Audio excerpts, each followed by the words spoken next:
دا خنزیر په ټولو حیواناتو کې ولې زیات پلیت دی؟ چاله ورځي د دې جواب درځي؟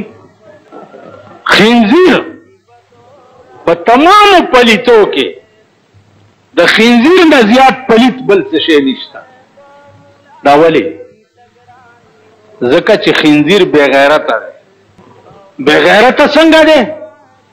دی چې د کومې خنزیرې ښځې سره جوړی او یو دریم خنزیر راشي او د ده په دې ښځه وخیږي، نو دی ورشي په ژبه باندې خنزیر پاک کی چې ښه دی وکړه چې زما په ښځه وخاتې.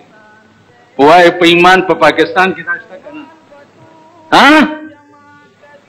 یارېږئ مه، سړی رست وي او ښځه یې مخکې سړي له لاس ورکړي، دا که نه ده؟ نو نن موږ د خنزیرانو نه بدتر یو. سړی ورسره روان یي د ډبلو ډله او ښځه یې جوړه کړې سینګار کړې، دا ټول سړي ورته ګوري. دا د خنزیر نه بدتر دی که نه دی؟ د چا ښځه چې 24 ګنټې پردي سړي د هغه تماشا کوي او هغې ته ګوري، دا د خنزیر نه بدتر دی که نه؟ ستا ښځه خو تا دپاره ده که نه؟ ستا ښځه خو خره نه ده چې هر خر دې پېښېږي. نن ستا ملک داسې شو. نن به په پاکستان کې چې په افغانستان کې اور بل دی او امریکا غوندې الله هلاک او تباه کا، پروردگار یې د صفحه هستی نه مټاو کا، الله یې د صفحه هستی نه مټاو کا. نن به په پاکستان کې چې د مسلمان درد په زړه کې وی، چا به واده کړی وی، چا به ډمان راوستی وی، چا به ډمې ګډې کړی وی، د دوی په ټي وي او په ټلویزیون باندې که د کابل غم ور سره وی، د کابل د رونو غم ور سره وی، چې هلته مړي پراته دي، ښځې ویرونه کوي لګیا دي، نو د دوی په ټي وي او په ریډیو باندې به تبلیغ غږېدی. نن مونږ داسې مونږ له به روټۍ خوند را کړی، مونږ به د چا پولاو ته تلي او تاسو کې به هم ډېر خلک د چا ودونه والي راغلي به یې. څه چل دی؟ کارډ یې راغلی، کارډ یې راغلی، کارډ دې راغلی که نه؟ کارډ په تا ومنډم، کارډ صحیح. بس چا اواز کړی نه وي چې ورته د سپي غوندې خوله واده کړي ورمنډه وي د بېګانه روټیونو خو چې پولاو دی. یو نه مې پوښتنه وکړه، مالکه دغې واده له تللی وی؟ ویل هو. ویل ډېره ښایسته حلوا وه پکې او قورمه وه پکې و، کوفتې وې پکې و، وریجې وې پکې و. دې نه غول خوراک ښه دی چې ویې خورئ، غول. دا د غولو لارۍ چې په دې سړک تېرېږي، چې دا ټوله لارۍ غول دې په خوله کې واچوم، په دې وخت کې د دې ودونو نه دا د غول خوراک ښه دی چې هلته په مسلمان اور بلیږي لګیا دی.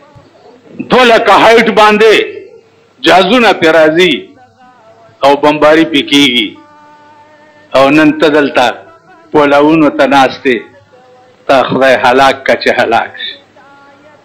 ستا نمبر هم را روان دی، واجپای درته په ملا ټپی که یو غړم دلته په لنډۍ کې شوی یو غړم. نو دلته دې جومات کې ما ته طالبانو ویلې، ویل یاره مولانا صاحب ته دلته سمله. نو دلته بار د دې خانانو ځای کې مورچې کنستې وي، نو د شپې به چې ګوګو وشو که نه، نو د ټولو خلکو به منډې کړې، مورچه کې به کېناست، داسې به ناست. یو پکې سر کل کړی و، نو هغه بل ورته وایي چې وا ځواني مرګ چې سر پټ کا. ویلې ولې؟ ویل پړک وهي هلته نه پاس نجات ونه ګوري. تاسو ما ته معلوم نه یې؟ پړک وهي ویل. نو پاس دې کوټه کې زه پروت وم، دلته دې جومات کې یو چترالی طالب و، نو ما ته اواز کوي د شپې 2 بجې وي، ګوګو شو، چاله جاز راغی، ما ته وایي چې مولانا صاحب، مولانا صاحب، مولانا صاحب. ولې هلکه؟ ویل ګوګو شو، ګوګو شوله، مورچې ته رامنډې کړه. تاسو هغه اوس په دې جومات کې یو پټاخه خلاصوم، که تاسو ټولو ټیزونه وانه چول او منډې په دې دروازه به یو بل باندې ورپرېوځئ یو پټ هغه هم زړونه دي چې نن په جلال آباد او په کندهار کې او په کابل کې سینې بمونو ته نیولي هغه هم زړونه مونږ مثال څه دی ما خو بمبارۍ لیدلې دي په پاکستان کې د دې قوم حال مې هم لیدلی داسې چلو چې اجړاګانو اتفاق وکړو چې اتفاق یې وکړو چې دا ټول خلک شوکي کوي نو دا مونږ څه بلا والي راځئ چې مونږ هم شوکي وکړو نو لاړه د یو جوارو په پټي کې 4-5 اجړاګان پټ کېناسته او یو اجړا چې دی هغه په لاره کې ودرېدو نو یو خر والا چېرته بار خرڅ کړی و پرې را روان و نو دا اجړا ور مخکې شوی دی خر ماما څه دي ویل که څه در سره یې راکړه مونږ غله یو لاس شو کوو دا اجړاګان چې څنګه خبرې کوي که هغه ویل خر والا سره کوته کو پوه شو چې دا خو اجړا دی چې یو شاک یې ورکړو منډې یې کړې نور اجړاګانو ته ویې ویل خورې راپاسه یې پېژندو تاسو د کافرو پېژندلي یې هندو پېژنده دي پاکستانیانو به وي هندو سره سل پاپړ د یو لوړ سل پاپړ د یو لوړ هندوان که سل پاپړ دي په یو لوړ به و نن هغه پاپړ راپاسي څه یې په مخه کړي یې په کشمیر کې هره ورځ اورئ که نه چې 10 مړه شو 15 مړه شو 10 مړه شو 20 مړه شو 30 مړه شو هغه پاپړو نن په مخه کړي یې که نه دوی دلته مونږ ته ملیشه او بارډر ګرځوي او په لاره یې داسې شی مې ښیي چې هغې ته څه بلا ویې لګه NG1 څه بلا دی NG1 او د اوسپنې ټوپه هم په سري په هغې د پاسه جاله یې مچولي دلته په مونږ داسې تېري ارام سهار مې ما یو ته داسې سر وخوځولو په ارام کې ای داسې کړه سر په ارام کې مونږ یې پېژندلي یو پېژندلي ټول کافر ملکونو مسلمان ملکونه پېژندلي چې دا بې غیرته دي دا روټي خلاص دي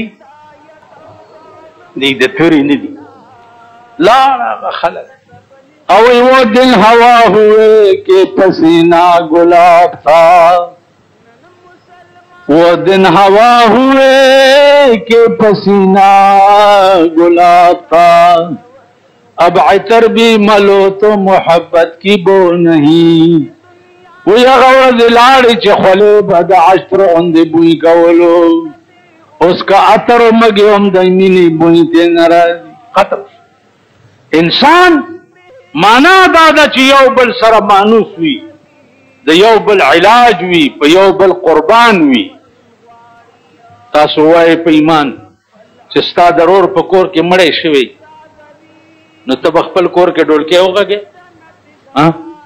نو مونږ او تاسو ټول د یو بیبي حوا او د آدم علیه السلام اولاد یو که نه نو ټول رونه یو که نه پلارم یو دی او مورم یو ده که نه ده نو زما ضرور په کور کې مړی شوی دی او زما په کور کې دوپړی غږي شرم داسې لعنت ملک ته پکار عزیزانو عرض مې داو چې عظیم انسان اله سړی جوړ شي چې هغه ګناه وکړي او بیا پښپیمان شي او اراده خدای ته د رجوع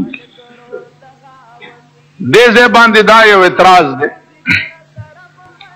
چې الله پاک خپل حقوق خو خلقو ته معاف کړي د خدای دی چې څومره ګناه کړې ده نو درته معاف کړي چې دا هغه اختیار لري د هغه ته څوک ویلی شي چې دا ولې لیکن د بنده حق چې دی هغه خدای نه معاف کوي اب بنده په خپله معاف کوي دلته قتل چې دی دا خو د بنده حق دی هغه 100 واړه مړي به دته معافي کوي نو هله به دی معاف کېږي که نه به کېږي نو څنګه خدای پاک معاف کړو علماء لیکي چې یو حقوق الله دی او یو حقوق العباد دی دا الله حقوق چې دی هغه په توبه معاف شي او د بنده حقوق چې دي په توبه نه معاف کیږي، هغه به بنده درته معافي کوي، نو اله به ته معاف کیږي. دا خو حقوق العباد. علما وایي چې الله د چا د بخنه اراده وکي نو داغه بخنه ته به یو وجه جوړه کی. وجه به دا جوړه کی چې دا سړی چې دا کم قتل شوی دی دته به په جنت کې یو ځای وخی، نو دی به تقاضا وکي چې خدایا دا ځای مال راکا، نو الله به ورته وایي چې دې سړي ته معافي وکړه نو دا ځای به درکړم. نو دی به د هغه ځای متعلق دومره په اشتیاق کی وای بچی یا الله ما دته سل ځل معافي کړې دا خدا ځای مال راکا. نو په دې رنگ به الله حقوق العباد چې وغواړي نو به معاف. تاسو خیال راکړئ. نو عرض میں داو چې انسان کامل سړی اله جوړ شي چې هغه کې دا ماده پیدا شي چې په تیر شوو ټولو بدو باندې خپېمان شي او خدای ته رجوع. عزیزانو د صحابه ژوند تاسو وګورئ. حضرت عمر توره رئیس دی او د رسول الله صلی الله علیه وسلم سر پرې کولو پسې را روان او پیغمبر د زړه په سترګو ولید او توبه یې وایسته او لا اله الا الله. دا به تاسو له پېښور ښار ناصر خان اسلامی کیسټ هاؤس بیرون کچهری گیټ اشرف روڈ سرای فقیر خان د ناصر خان سره هر ساعت ملاویږي. یو سوال دا دی چې دا رجب میاشت وه تقریبا 13 شوه. عام طور باندې د میاشت کې خلک زکات وباسي.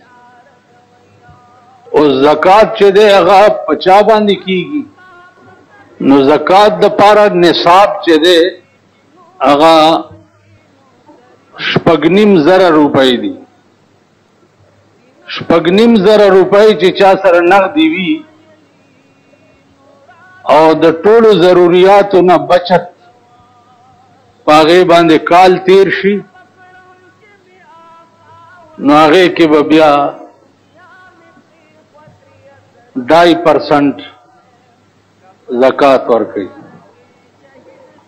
سلو پسې 2.5 زرو پسې 25 سلور زرو پسې څو شوي سل او 2 زرو پسې 50 او 500 پسې 12.5 نو 1.5 سل او 12.5 1 سل او 2.5 روپے اتانی دا د 6.5 روپو زکات کی. چا سره چې بیا زیاتی وی لکوی هغه پسې 2.5 روپے راسه ور پسې شماري. نو زکات نصاب چې د عزیزانو هغه 2.5 تولې سپین زر دي او 9 تولې سره زر دي. که یو سړي سره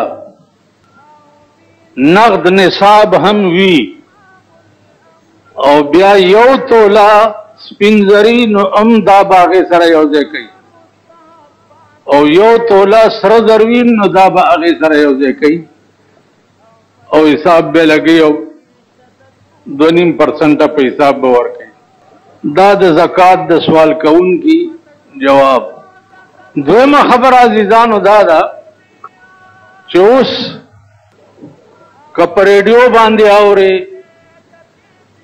او که د دوی په دې ټلویزیون باندې اوري او که د دوی په اخبارونو باندې ګوري نو بغیر د دهشتګرد نه بل ټکی نشته.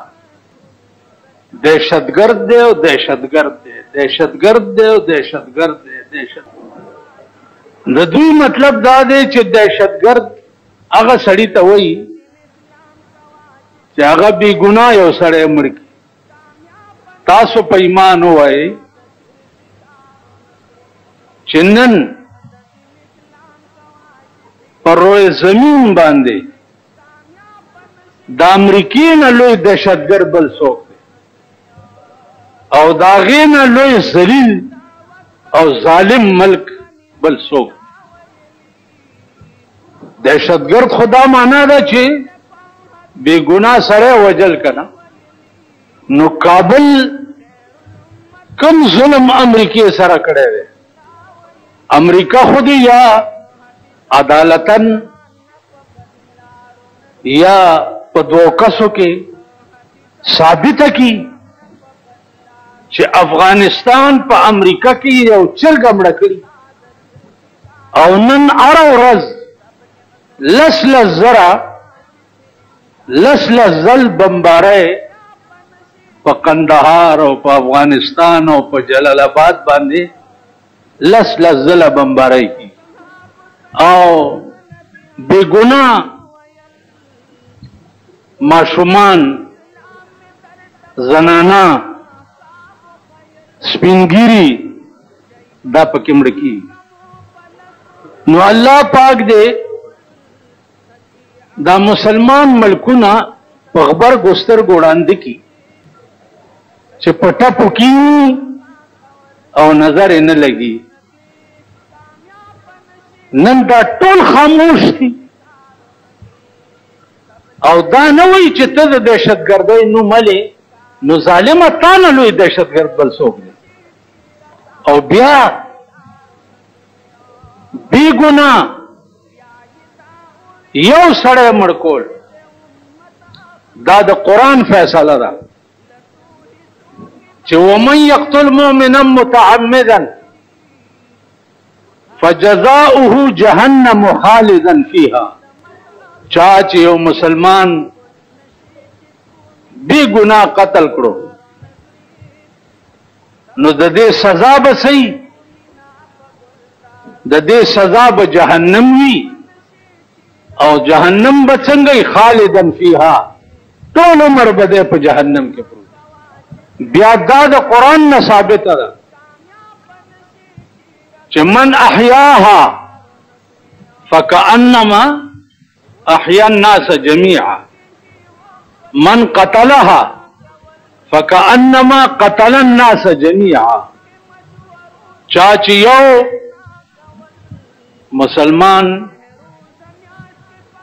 د مرګ نه بچ کو د دې اجر به دومره لکه دا ټوله دنیا د ځمکې په سر د مرګ نه بچ کړي. من قتلها فکأنما قتل الناس جميعا. چا چې یو انسان بے گناہ قتل کړو د دې سزا بدای لکه د ځمکې په سر تمام بنی نوع انسان چې دی دا ټول مړ د یو په سر کې به ګناه دومره وي لکه چې د ځمکې په سر بنی نوع انسان نه پرېښی دا ټولې وجلي. نن امریکا د یو په بدل کې د ټولې دنیا قاتل دی او کنه د ټولې دنیا. نو عزیزانو نن هغه د ټولې دنیا قاتل هغه مونږه دوست ګڼو او مونږ ورته دوست وایو. د ټولې دنیا قاتل ته چې څوک دوست وایي د دغه نم لوی د کافر بچی بل څوک نشته. عزیزانو د خدای نظام دی. تپوس شو چې شهید دی چې په ګولۍ ولګي یا په توره ووالی شي په دغه وخت کې خو به د ګولۍ لګېدلی ځای یا د تورې وهلی ځای ډېر درد کوي. رسول الله صلی الله علیه وسلم وفرمایل چې نه شهید چې په ګولیو لګي یا په توره ووالی شي یا په بم کې والوزي. د ده دا زخم دومره دردم نه کوي لکه د ډېرې ازغۍ چې د سړي په بدن کې لاړ شي، دومره دردم نه کوي. او د ساه وتو سره د روح چې دی هغه بیا په جنت کې داخلي. عزیزانو د شهید رتبه چې ده هغه په پیغمبرای پسې دویمه درجه ده. نو نن که صحابه د کابل په ځمکه باندې شهیدان شوي او تر اوسه پې پراته دي، نو د افغانستان په تقدیر کې الله پیغمبرای پسې دویمه درجه لیکلې ده د هغې په تقدیر. بیا د هغې د حوصلې ته ګوره چې په ایمان درته وایم چې په روپۍ کې ټیډي پیسه ټول افغانستان ګبراو نه دی بالکل. هره شپه پې سو بمبار. زمونږ دا ملک څه وایي کہ بمباری ہوئی اور آگ کے شعلے بڑھ اٹھے اور بموں کی آواز بڑی دور دور تک سنائی دی گئی. اسلام دیتا ہوئی، مسلمانی دیتا ہوئی. مسلمانی خو دیتا ہوئی چې په مشرق کې واورې چې د یو سړي په سر باندې درد دی او ته په مغرب کې اوسېږې او ته ورسره په تبه ځان ونه نیسې نو تاړو مسلمان نه. اوس اول په دې بلوچستان کې تاسو وګورئ ودونه دي صاحب، دا میاشتې راختلې ده صاحب، غربل دی او ګډا ده او هلکان دي او ښځې دي او ډمې دي. سهار رانه چا تپوس وکړو بیګا هم په دې واده کې ډمې ګډې دي. مالې ښه وکړه. شیخ سعدی صاحب وایي چې هر ګناهې کې کنی در شب یدین بکن، ہر گناہ کی کنی در شب یدین بکن تاکہ اصدر نشینان جہنم باشی. او یار گناہ چکے ند جمعے پشپے کوا، ار گناہ چکے ند جمعے پشپے کوا بولے تاکہ اصدر نشینان جہنم باشی. چې په جهنم کې د دوزخیانو صدر ہوئی کن جمعه پشپا گناہ کوا د خنزیر بچیا چې کم از کم التم درته لویه رتبه میلو شي چې د دوزخیانو صدر خوی کن.